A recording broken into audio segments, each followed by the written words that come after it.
Ontario's Coroner's Council is calling for the jail cell death of a mentally ill man to be deemed a homicide. This is the latest development as the inquest into the death of Soleiman Faqiri wraps up after 15 days and 20 witnesses. Why was my brother Solieman placed in solitary confinement? Why was my family denied access to him? How did he die?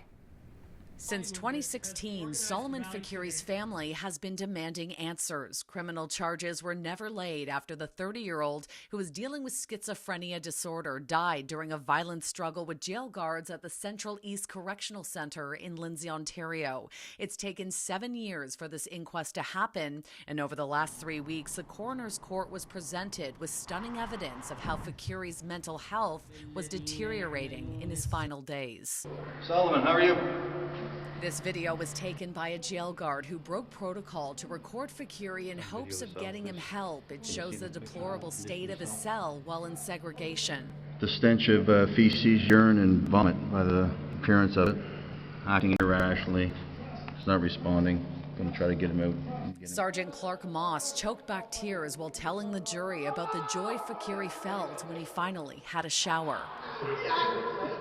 The moments before his death were also captured on camera. You can see a team of guards walking Faqiri down a hallway. One of them bats him in the face. They eventually disappear into a jail cell where the struggle ensued. I see now, when they got him into the cell, the 4 guards that had a hold of him started beating the out of him. John Thibault, an inmate at the time, had a direct view of the beating and described it in detail to OPP investigators. How was Solomon fighting back? Do you remember? He wasn't fighting back. He wasn't fighting back? No. Okay. He was just trying to get away from them.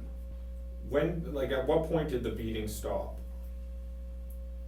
The beating stopped when he stopped moving. Okay. The jury now has to establish cause of death. An inquest counsel argues it was homicide, telling the court, in our view, Soleiman's death was a tragedy, a preventable tragedy. We don't take this position lightly, but we believe the evidence points in this one direction.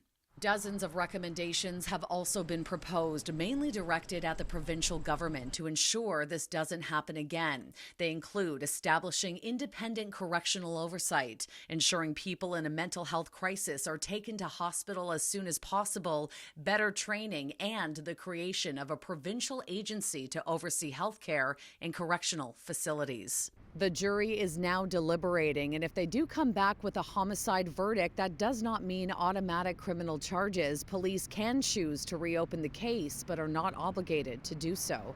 At Coroner's Court, Shauna Hunt, City News.